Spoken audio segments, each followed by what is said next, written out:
Alright, now we're going to look at how to create histograms across two groups. So we're going to continue the same exploration of looking at men and women, 60 to 64. So I did change this a little bit, 60 to 64.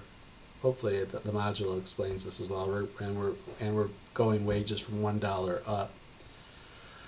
And we're looking at employed individuals. So we're now going to, and just to go back, we did notice some differences.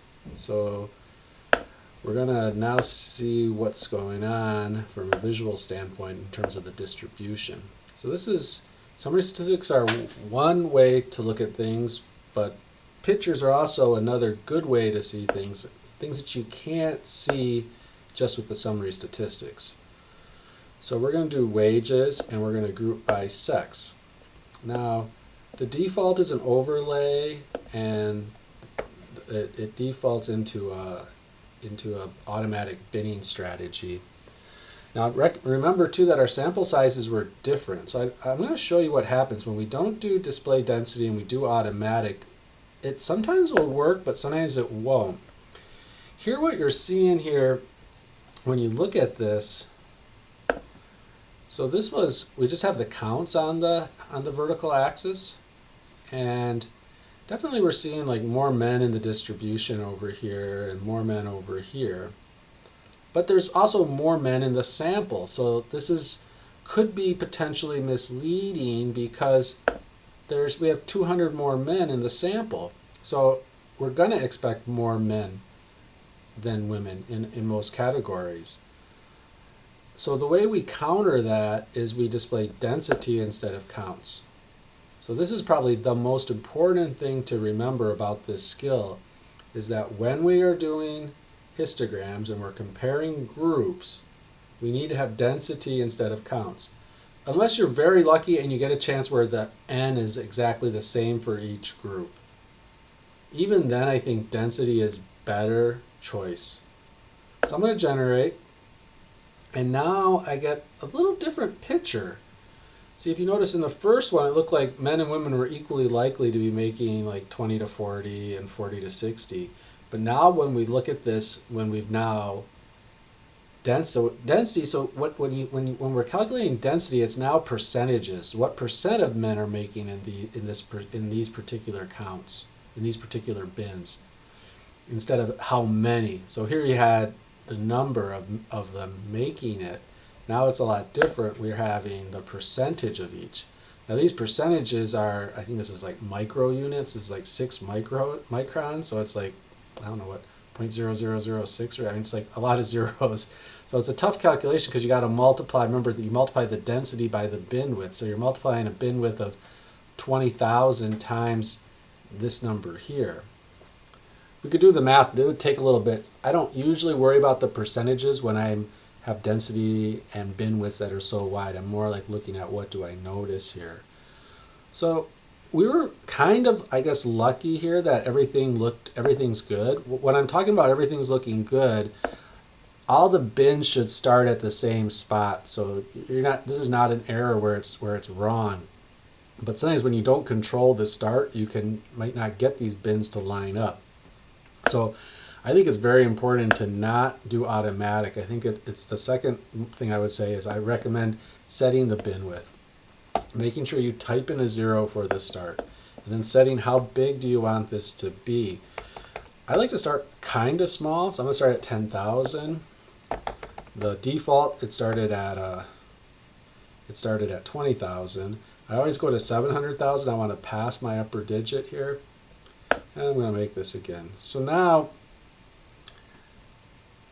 this is a little tricky. I don't think this was probably better. Going to the 10,000, we have a lot more kinds of ups and downs, and it's probably due to some rounding. Like this is probably 125. This is probably 200,000.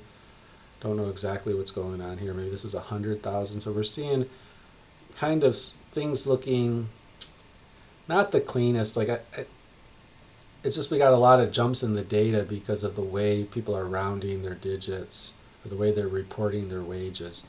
So probably 100,000 or 10,000 was probably not the right bin width. I'm going to go to 20 for the bin width. Gives us a much smoother distribution. You don't really like to see all those peaks. They're kind of distracting. So we lose some information because now we're binning every 200,000, every 20,000. But now we can start to compare. So if you've never seen an overlay histogram, probably no one has. They're not the most common things in the world, but they're basically two histograms plotted right on top of each other. When we see the blue extending higher than the orange, it means that there's a greater proportion of females making 0 to 20,000 than men, because the orange only goes this high, the women's goes all the way up to here. So you can see that's true. There are more women making 0 to 20, 20 to 40, 40 to 60. They even out at 60 to 80, and then there's more women 80 to 100 and more women 100 to 120. So we see women are more likely, my statement I would make here is women are more likely than men to be making less than 120,000. Because you can see that's the case in all of these intervals. Women are more likely than men. Once we pass 120,000 and we're in bins that are higher than 120,000, we see that men are outnumbering women. Men have a greater percentage of their sample making 120 to 140, 140 to 160, 160 to 180, and so on. This is true throughout this. It does get a little closer in certain spots. This is a little bit of an outlier right here where we see there's actually there's a greater percentage of women than men in this particular bin. When we go to the big outliers at the end, we see that and you can start to see, you can see that the men's bar is over twice as high as the women's bar. That means men are twice as likely than women to be making this high number, this outlier number of this 621,000. And it looks, this is twice as likely. It looks like around twice as likely in this area. Here, not twice as likely, just slightly more. But my statement here, I think at the end of the day, would be women are more likely to make 120,000 or less, and men are more likely to make 120,000 or more. Would be, because whenever you see the overlay, since the orange is higher than the blue, you can't really see the blue's hidden here, but the darker, where the orange has been darkened, that's where the blue is behind it. So this is all blue behind. So the women have there's a smaller proportion of women making in excess of 120,000 than men, and that's true from 120 all the way up to up to the high end at the right hand side. So women are more likely to be on the left side of this graph if 120 is the separation point. Men are more likely to be on the right side of this graph. This is an overlay. Overlays are pretty good. Faceteds are also used. When we typically use facets, we like to put them right on top of each other, putting them in one column, and we like a common X and a common Y. And we'll see what this one looks like so you can get a sense of it. It's a little harder to be able to compare because you're having to adjust for heights and kind of see across from one another. But what you can do here is you can see that in general they have similar shape distributions. They both have right skewed data. They both have a high percentage of outliers. It looks like men's, there's not really a great center here. Right skewed data doesn't really have a great center. We usually talk about where the mode exists, but this mode it's pretty flat, meaning the density doesn't change a whole lot from 20,000 all the way up to 80,000. So normally we would say the center of this is in the middle, around 50,000. For women, it looks like the mode here is at 20 to 40, but it's not that different between 40 and 60. So I wouldn't really treat these that much different. I'd probably take the midpoint, which is about 40. So the center for this is around 40. The center for this is around 50. And then both of them drop down, and we don't see as high a density as we move past 100,000. The highest density is for both groups less than 100,000. But again, I think it's harder to compare here. I think we have a better ability to compare these results when we look at the overlays. Okay, just to refresh everything, make sure we got this all right. How we normally like to do this is we like to use overlays when we're only comparing two groups. We have to make sure that we click on density. We should set the bin width.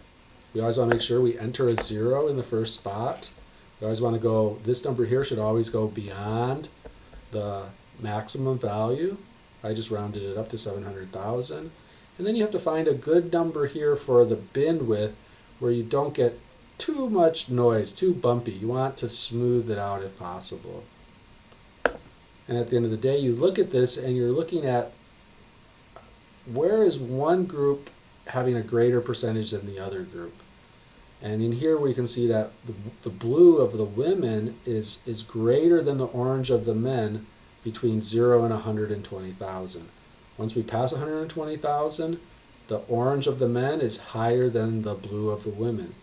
That is the density. That density means the proportion of men earning more than 120,000 is greater than the proportion of women making more than 120,000. All right.